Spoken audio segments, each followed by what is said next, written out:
राष्ट्रीय स्वयंसेवक संघ के सरसंघचालक मोहन भागवत ने कहा है कि लव जिहाद जैसी घटनाओं को रोकने के लिए परिवार के भीतर संवाद को मजबूत करना बेहद जरूरी है।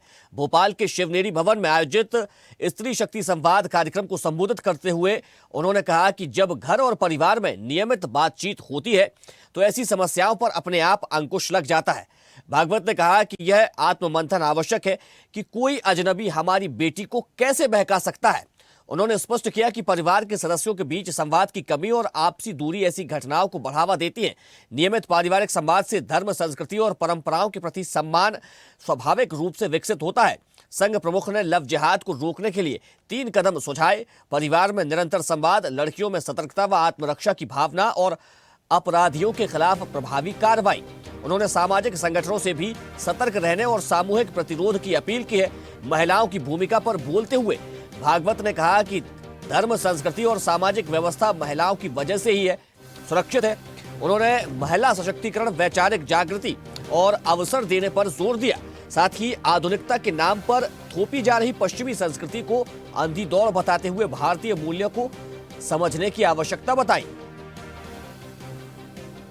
तो सरसंघ चालक ने बड़ा बयान दिया है, घर की बातचीत से समस्याएं सुलझाएं, लड़कियों में सतर्कता और आत्मरक्षा जरूरी है, अपराधियों के खिलाफ प्रभावी कार्रवाई आवश्यक है। ये बात सरसंघ चालक ने कही है। तो महिलाओं से धर्म, संस्कृति और समाज सुरक्षित है। नियमित संवाद से संस्कार स्वतः विकसित होते हैं। तो संवाद की शक्ति का उन्होंने बताया है। एक माता होती है जिसके कथन पर बच्चा वैसे करता है। तो इस सारे व्यवहार में क्या सीखना, क्या नहीं सीखना, इसका विवेक देने वाली माता है। बच्चे की जो नैतिक घड़ंत है वो 12 साल तक पूरी हो जाती है, घर में ही पूरी होती है। और उसकी मुख्य शिल्पकार तो माता रही। इसलिए जब सभ्य शब्द जोड़ते हैं तो महिलाओं की भूमिका अधिक प्रमुख हो जाती है। तो पुरुषों को ये बताना आवश्यक है कि जब महिलाओं को उनकी सुरक्षा के लिए घर में बंद रखना पड़ता था या भागदौड़ के जीवन में घर में बच्चों का वगैरह ध्यान रखो, बाकी सब हम संभालते हैं, ऐसा जो तरीका था वो अब बदलने की आवश्यकता है, क्योंकि वो परिस्थिति रही नहीं। चलिए, इसी खबर पर ज्यादा जानकारी के साथ न्यूज़ 8 डिजिटल अनिरुद्ध सोने ने हमारे साथ जुड़ गए। अनिरुद्ध, सरसंघ चालक डॉक्टर मोहन भागवत ने एक बड़ा बयान दिया है लव जिहाद को लेकर। ये पूरा बयान सामने आया है, कैसे देखा जाए उनके इस बयान को?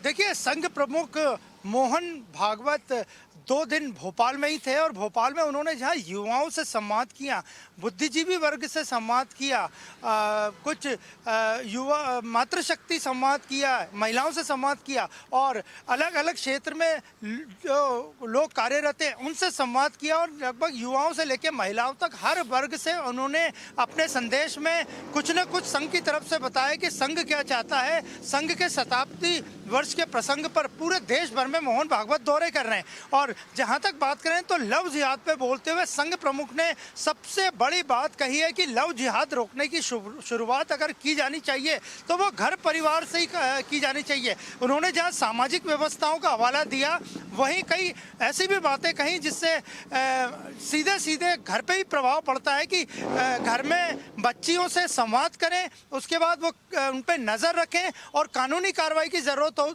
पड़े तो भी वे बेझिझक ले। तो संघ प्रमुख मोहन भागवत के बयान की न केवल भोपाल में चर्चा है, बाकी सभी जगह चर्चा है। और उन्होंने लव जिहाद को लेकर फिर एक बार कहा है कि घर परिवार से ही लव जिहाद को रोका जा सकता है। और जहां तक बात करें तो संघ प्रमुख के इस बयान की मध्य प्रदेश भर में चर्चा है, देश भर में चर्चा है।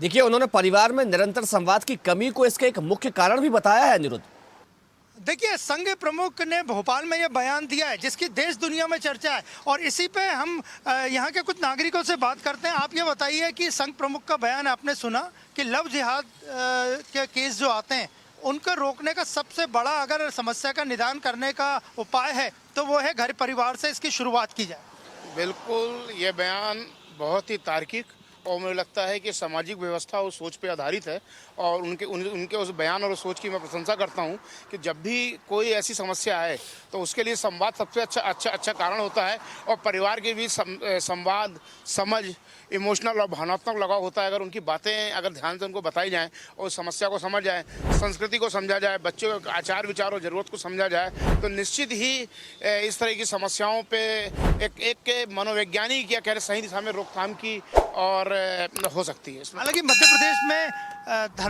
धर्म परिवर्तन को लेके कानून बना हुआ है, तो ये लव जिहाद रोकने में भी सहायक रहता है। आप खुद कानून व्यवस्था से जुड़े व्यक्ति हैं। देखिए, लव जिहाद को रोकने के लिए कानून तो बना हुआ है, धर्मांतरण रोक विधेयक के रूप में जरूर है, लेकिन मेरा ये मानना है कि ये समस्या जो है कानूनी रूप से ज़्यादा ये सामाजिक समस्या के रूप में या कह लो सामाजिक एक व्यवस्था के रूप में उसको ज़्यादा देखता हूँ। तो कानून से ज़्यादा जो है उन्होंने बोला है कि संवाद, स्वसंवाद, समझ, आपस में एक दूसरे से बातचीत करना, जो समाज को विघटन की जो प्रक्रिया है, आपस में जुड़ना, ये समाज को भी जोड़ेगा, अंदर जो है एक सामाजिक वातावरण। लव जिहाद पे मोहन भागवत का संदेश का भोपाल में क्या असर पड़ेगा? निश्चित ही यहाँ कई मामले भोपाल में लव जिहाद के सामने आए हैं और जो सभी को लगभग सारी जनता को, आम जनता को मालूम। नहीं, बिल्कुल आपने सही कहा है। और चूंकि भोपाल में आके उन्होंने ये अपनी बातें रखी हैं, खास तौर पे जो उनका प्रोग्राम था महिलाओं को लेकर संबोधित किया है, क्योंकि महिलाएं ही पूरे परिवार को बनाती हैं या बिगाड़ती हैं, ऐसा माना जाता है। क्योंकि संस्कार देना, संस्कृति देना और हर चीज़ पे थोड़ा सा एक नज़र रखना, मतलब पॉजिटिव तरीके से, ये महिलाओं की जवाबदारी होती है। अगर लव जिहाद होता है तो लड़कियां सीधे पुलिस या कानून के पास जा सकती हैं? नहीं, मनाही उसमें कुछ नहीं है, पर मैं ये जानता हूँ कि सजा देने से विशेष उसको प्रिवेंशन नहीं होगा, लेकिन समझाइश देना, सामाजिक समस्याओं को रोकना, मनोवैज्ञानिक ढंग से समझना, पुरुष प्रधान समाज में थोड़ा सा महिलाओं के व्यवस्थाओं को समझना, इन चीज़ों में मेरे को लगता है होना चाहिए। और यही मोहन भागवत जी का संदेश रहा होगा और निश्चित ही ये एक सकारात्मक दिशा में कदम होगा। तो आपने देखा, ये थे भोपाल के नागरिक और उनका स्पष्ट कहना था कि मोहन भागवत जी ने संदेश दिया है वो भोपाल में भी प्रभावी रहेगा। और भोपाल में कई लव जिहाद के केस आए हैं और संवाद को उन्होंने सबसे ज़रूरी बताया है। और मोहन भागवत का संदेश भले से भोपाल में दिया गया हो, लेकिन ये पूरे देश और दुनिया में गया है। चलिए तो आपका बहुत शुक्रिया तमाम जानकारी के लिए। तो इसी खबर पर करेंगे और ज़्यादा चर्चा। हमारे साथ दो मेहमान जुड़ गए हैं। भाजपा प्रवक्ता अजय धवले जी जुड़ गए हमारे साथ, आपका बहुत स्वागत है। साथ ही आनंद जैन कासलीवाल प्रवक्ता कांग्रेस हमारे साथ जुड़ गए, आपका भी बहुत स्वागत है। अजय जी, देखिए, संवाद की कमी को लव जिहाद का एक प्रमुख कारण आरएसएस प्रमुख ने बताया है। तो क्या बेटियां दबी हुई हैं, अपनी बात नहीं कह पाती घरों में, इसलिए वे ये लव जिहाद जैसी घटनाओं का शिकार हो जाती है? देखिए, मुझे लगता है मूल रूप से देखने की आवश्यकता है कि परम पूजनीय मोहन भागवत जी का जिस प्रकार से जो बयान है वो कहीं ना कहीं उन्होंने पारिवारिक मूल्यों के सुदृढ़ीकरण पर केंद्रित है। संवाद जो है, कम्युनिकेशन जो है, वो निश्चित रूप से हर समस्या का समाधान होता है। यदि माता पिता बच्चों के साथ में खुला संवाद करे तो बच्चे किसी भी बाहरी बहकावे या धोखे का शिकार होने से बचेंगे। ये न केवल एक सामाजिक चक्र है, बिल्कुल एक सोशल सेफ्टी नेट बनाने का भी आग्रह है। और जिस प्रकार से परम पूजनीय सरसंघ चालक मोहन जी भागवत ने कहा भी है कि हमारा समाज हमेशा से संवादों का आग्रही रहा है। हमारे यहाँ परिवार एक साथ खाने पे बैठते थे, परिवार खाने पे विचारों का आदान प्रदान करते थे। लेकिन जब से हमने पाश्चिमात्य संस्कृति का अपनाने का जो एक हम कहेंगे कि आडंबर किया है, तब से कहीं ना कहीं आज परिवारों का एक साथ बैठना, परिवारों का उठना, त्योहारों को मनाना, पर्वों को मनाना, ये कहीं ना कहीं कम हुआ है। तो निश्चित रूप से इससे परिवारों का विघटन हो रहा है। हम देख रहे हैं कि न्यूक्लियर फैमिली का कॉन्सेप्ट आज हमारे यहाँ बहुत चलन में आ गया है। पहले हमारे यहाँ एक जॉइंट फैमिली का कॉन्सेप्ट होता था, उसके माध्यम से परिवारों में ये सारे विषय पे चर्चा होती थी। दूसरा एक महत्वपूर्ण विषय ये भी है कि जिस प्रकार से परम पूजनीय सरसंघ चालक जी ने भी कहा कि आत्मरक्षा और सतर्कता हमेशा से सरकारों का और समाज का एक बहुत महत्वपूर्ण विषय है, जिसपे कहीं ना कहीं महिलाओं की वैचारिक जागृति, धर्म और संस्कृति के प्रति उनको प्रेरित करना। और जब महिलाएं जागरूक हो जाएंगी तो निश्चित रूप से समाज अपने आप में सुरक्षित हो जाएगा। हमने ये कई बार देखा भी है कि पहचान छुपाकर किस प्रकार से छल किए जाते हैं। इसलिए मध्य प्रदेश की यदि हम परिप्रेक्ष्य में बात करें तो हमारी मध्य प्रदेश में जबरन धर्मांतरण और पहचान छुपाकर धोखाधड़ी के विषयों के लिए विशेष कानून बनाया गया है। तो एक सामाजिक गहराई का संदेश परम पूजनीय सरसंघ चालक जी के उस पूरे वक्तव्य से है। और निश्चित रूप से समाज को दिशा देने के लिए इस प्रकार के समाज का एक सबसे बड़ा, जिसको हम कहेंगे कि सांस्कृतिक और सामाजिक संगठन जब इस प्रकार की चेतना की बात करता है तो निश्चित रूप से समाज भी जागरूक होता है। संवादी संस्कारों की जननी है। जब हम जब घर में बातचीत का द्वार कितना असर पड़ेगा इस बयान का समाज पर, कितना असर पड़ेगा? देखिए, एक वक्तव्य से विषय नहीं होता, लेकिन जिस प्रकार से आज राष्ट्रीय स्वयंसेवक संघ के अपने पंच परिवर्तन का विषय ले लीजिए, जिसमें कुटुंब प्रबोधन एक बहुत महत्वपूर्ण विषय है, जिसके माध्यम से किस प्रकार से परिवारों को जोड़ के रखना है, हमारी धर्म, हमारे संस्कृति, हमारी पर्व परंपराएं किस प्रकार से जीवित रहें, परिवारों को किस प्रकार से आज जो वैमनस्यता आई है उस वैमनस्यता को कम किया जाए, ये एक पूरा लॉन्ग टर्म का प्रोसेस है। आज चर्चा हो रही है, निश्चित रूप से ये चर्चा लंबे समय तक यदि समाज चिंतन मनन करेगा तो निश्चित रूप से इसमें कहीं ना कहीं लाभ ही होगा। और ये बहुत अच्छा विषय है जब राष्ट्रीय स्वयंसेवक संघ जैसा एक देश के प्रति आग्रही संगठन इस प्रकार की बात करता है तो समाज आगे जाता है। तो क्या भाजपा भी अब इस बयान को शिरोधार्य करते हुए ऐसे कोई आयोजन करेगी जिससे समाज में जागरूकता फैलाई जा सके? देखिए, अपने अपने सबका जिस डेमोक्रेसी में हम रहते हैं सबका अपना अपना काम है ना, जिसका अपना अपना काम है और सब अपना अपना अंग अपना निर्वहन करे दायित्व का, तो सम्यक रूप से सरकारें भी अच्छे से चलेंगी, समाज भी अच्छे से चलेगा। तो निश्चित रूप से भारतीय जनता पार्टी की सरकार तो पक्षधर रही है, किस प्रकार से पहचान छुपाकर या इस प्रकार गाड़ी से ना गाड़ी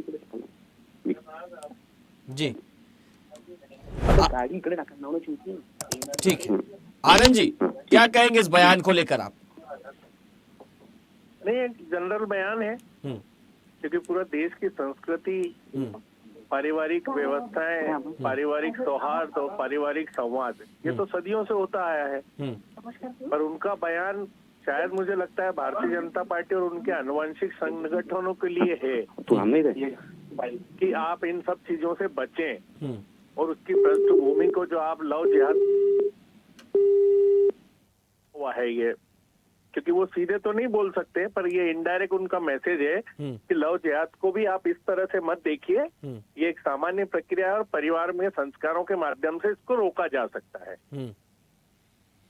यानी कि आप ये कह रहे हैं कि भाजपा जो लव जिहाद को लेकर जितना मुखर रहती है, तमाम मुद्दों को लेकर तमाम जो ऐसे केसेस आते हैं उसमें कार्रवाई की बात कही जाती है, उन मुद्दों को उठाया जाता है, तो उसको एक सतत प्रक्रिया बता दिया आप, तो ये कह रहे हैं?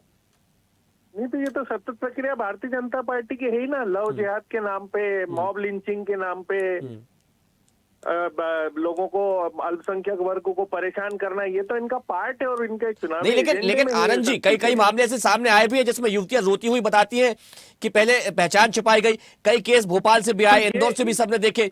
एक व्यक्ति अपनी पहचान छुपाता है, कई लड़कियों से संबंध बनाता है, फिर उन्हें धर्म परिवर्तन के लिए दबाव बनाया जाता है।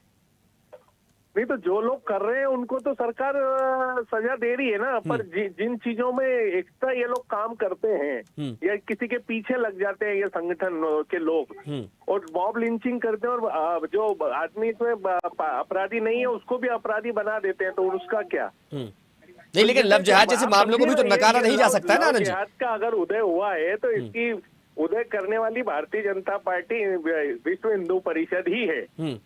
नहीं तो लव जिहाद शब्द कुछ नहीं होता है, न उसका आज तक कोई उल्लेख है, पर इन्होंने उसको एक समाज में विक्षिप्त मानसिकता के नाम पे उसको बताया है। ठीक कि ये लव जिहाद होता है। लव और जिहाद एक अल्पसंख्यक वर्ग से जोड़ के बताया गया है। ठीक है। पर अच्छा है मोहन भागवत ने एक भारतीय संस्कृति का जो उन्होंने परिचय कराया इन संगठनों को कि ये भारतीय की संस्कृति है और इस पे ही, इसी से कोई भी कुरीति अगर समाज में हो, देश में हो, तो वो पारिवारिक के संस्कार, सौहार्दता और समरसता से ही रोकी जा सकती है। ठीक है अजय जी, देखिए लव जिहाद जैसा कोई शब्द है नहीं, कोई मामले नहीं है लव जिहाद जैसे, ये भाजपा के द्वारा गढ़ा हुआ शब्द है, ये कह रहे हैं आनंद जी, क्या कहेंगे? देखिए, कांग्रेस को अपनी दकियानुसी सोच से बाहर निकलने की आवश्यकता है। देश जागरूक हो चुका है, इस प्रकार से प्रकरण है, इसलिए समाज चिंता कर रहा है और राष्ट्रीय स्वयंसेवक संघ समाज में बीच में जाके इन विषयों का विषय रख रहा है, उल्लेख कर रहा है। तो मुझे लगता है कांग्रेस को राजनीति से इतर भी कभी समाज की चिंता करने की आवश्यकता है। समाज में इस प्रकार की घटनाएं हो रही है, समाज इस प्रकार की घटनाओं से आहत है, इसलिए समाज के सारे चिंतक लोग, विचारक लोग इस पर विचार कर रहे हैं और देश आज इसके प्रति जागरूक हो चुका है। चलिए अजय जी, आपका बहुत शुक्रिया हमारे साथ जुड़ने के लिए। क्या कहेंगे आनंद जी? हाँ, वो तो यही बोलेंगे सर कि कांग्रेस की मानसिकता खराब है, पर एक ही वर्ग के साथ क्यों? मेरा प्रश्न ये है। प्यार और लड़कियों का जो अफेयर होता है वो तो हर समाज में हर एक दूसरे से होता है, तो इसी वर्ग को क्यों टारगेट किया जाता है? ये भारतीय जनता पार्टी जवाब दे, ये देश की समरसता में नहीं, लेकिन क्यों पहचान जहर छिपा करके ऐसी घटनाओं को अंजाम देना, इसको कहां तो तक और किस हद तक आप सही मानते हैं? कई लोग कलावा पहन लेते हैं, माथे पर टीका लगा लेते हैं, साथ में मंदिर भी चले जाते हैं, बाद में कई सालों बाद खुलासे होते हैं कि व्यक्ति ने नाम अपना बताया था, राजू बताया था और निकला वो रज्जाक। कैसे चलेगा फिर ये? नहीं, बाकी समाज में भी तो धर्म परिवर्तन करके लोग शादी करते हैं, उसके बारे में भारतीय जनता पार्टी ने आज तक क्यों नहीं स्टैंड लिया? अगर देश की चिंता है, समाज की चिंता है तो सिर्फ एक ही वर्ग को क्यों टारगेट करते हैं? ये तो हर नहीं, मेरा थोड़ा सा सवाल आप शायद समझ नहीं पाए आनंद जी। मैं अपनी बात को फिर से दोहराऊंगा। पहचान छिपा करके जो वारदात, जो घटनाएं की जाती हैं, मैं उसको लेकर सवाल कर रहा हूं। मान के चलिए कि कोई व्यक्ति है, अपना नाम राहुल बता रहा है और बाद में वो रज्जाक निकलता है, अहमद बता रहा है जिसका नाम पहले अतुल बता दिया जाता है, फिर ये कहां तक सही है? तो ये जांच का विषय तो व्यक्तिगत है ना, पारिवारिक है ना, पर इसको टारगेट करके जो काम किया जा रहा है देश में, मॉब लिंचिंग की जा रही है, कई जो लोग इसमें इन्वॉल्व नहीं है उनको इन्वॉल्व करके उनका हरेसमेंट किया जाता है, विरोध उसका है। जो रूटीन में अगर अपराधी है तो उसके लिए उसको अपराधी को सजा देने में कांग्रेस कहाँ विरोध कर रही है? पर आप इसको लक्ष्य को पूरा टारगेटेड आप लेके चलते हैं, एक ही वर्ग को टारगेट करते हैं, उसका विरोध है। ये तो प्रक्रिया पूरे देश में हर समाज के, हर धर्म के लोग करते हैं। नहीं, हर धर्म के लोग कौन करते हैं? आप बताइए ना मुझे। नहीं, वो सामने नहीं, सनातन धर्म से ऐसे कितने मामले सामने आए जिसमें कोई व्यक्ति ने अपना नाम बदल करके इरफान बन गया हो और नाम उसका कुछ और रहा हो। अगर किसी को लक्ष्य बना लिया और उसी को टारगेट किया है, ऐसा तो नहीं कि इसी ये टारगेट जैसा शब्द तो आप कह रहे हैं ना, वो तो जो आरोपी निकलते हैं, अपराधी निकलते हैं, उनकी तो शिकायत खुद युवतियां कराती है। जो पीड़ित युवतियां हैं, जो पीड़ित महिलाएं हैं, वही इन बातों को रखती है, कहती है कि हमारे साथ अत्याचार हुआ, अन्याय हुआ है, हमें धोखा दिया गया, और फिर में जाकर के मामला दर्ज कराती है। जब मामला संज्ञान में आता है तब उस पर कार्रवाई होती है। नहीं तो दूसरे जो महिला थाने में जो केसेस आते हैं उस पे क्या करती है बीजेपी? चलिए ये तो ठीक है, बाकी जो जनरल महिलाएं प्रताड़ित होती है, नहीं, हम उसको लेकर के भी बात करें, लेकिन जो मुद्दा है ना, अभी मैं उस पर आपसे सवाल कर रहा हूँ। जो होता है उसके उत्पीड़न के मामले में भारतीय जनता पार्टी का क्या स्टैंड है? उस पर आज तक कोई महिला, उस पर कोई काम किया क्या भारतीय जनता पार्टी ने या RSS ने या मोहन भागवत जी ने? ठीक है, आनंद जी हमारे साथ जुड़ने के लिए आपका बहुत शुक्रिया। तो RSS प्रमुख मोहन भागवत ने बयान दिया और कहा कि परिवार में सतत संवाद बनाए रखें, अपनी बेटियों से बात करें ताकि घर में किसी भी प्रकार की वैमनस्यता ना आए, विखंडन की स्थिति पैदा ना हो और किसी भी के बहकावे में बेटियां घर की ना आए और ना ही लव जिहाद जैसे मामलों का शिकार हो। देखते रहिए स्वदेश न्यूज। अगर आप इस वीडियो को सोशल मीडिया हैंडल फेसबुक या इंस्टाग्राम पर देख रहे हैं तो हमें फॉलो करें, अगर यूट्यूब पर देख रहे हैं तो सब्सक्राइब करें और बेल आइकन दबाना ना भूलें।